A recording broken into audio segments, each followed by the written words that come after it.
Sheikh, where is the Muslim village? We want to come and join the Muslim village. We want to leave this godless world and come and live in the Muslim village. Well, the answer is, well, my students in different parts of the world, they buy land and they put animals on the land and they're doing some farming, but none has built the villages yet. But let me tell you the story of one of my students.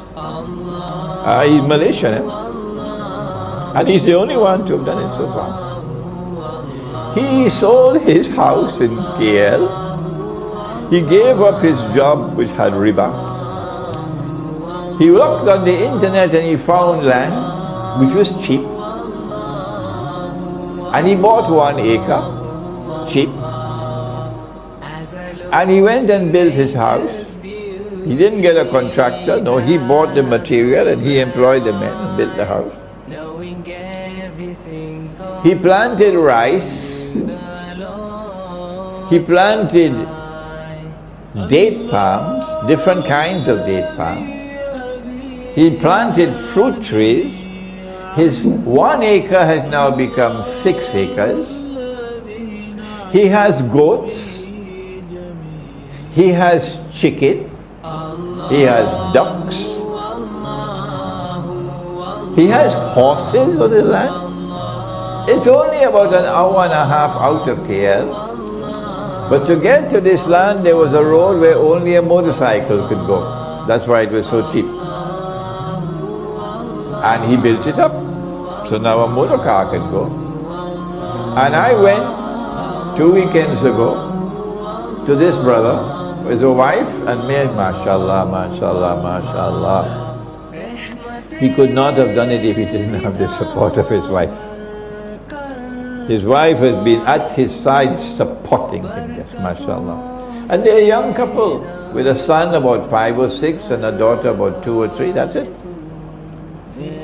And only a few villagers living around there, some distance away, small, kampung. But a beautiful spot where he is. And when you go there, you don't want to go back to KL. So why don't you do that?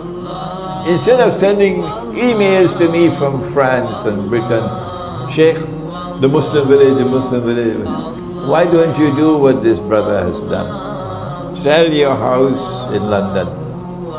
Yes, sell your house in London. Give up your job, make hijrah.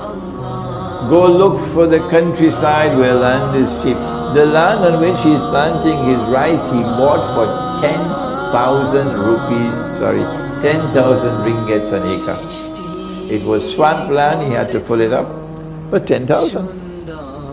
So that's what you can do in preparation for nuclear war. You have to stock up on food, you have to stock up on water, you have to stock up on energy. He has a well, a tube well. He's going to use solar energy to bring the water up. But in addition, he's sensible, he has a hand pump. So if the solar energy doesn't work and there's no electricity, he can still get water using a hand pump. This is how you prepare for nuclear war, by getting out of the city. Getting out of the city, because the cities are going to be anarchy when nuclear war takes place, because there will be no food and no water and no gasoline for your motor car, no transport. Instead of seeking to run away from death, you must have it in your heart. No, I continue the mission of Islam. I'm not running away from death. Allah gives life and Allah takes life. But I have a duty to try to protect my family as best as I can, and that's why I'm moving to the remote countryside.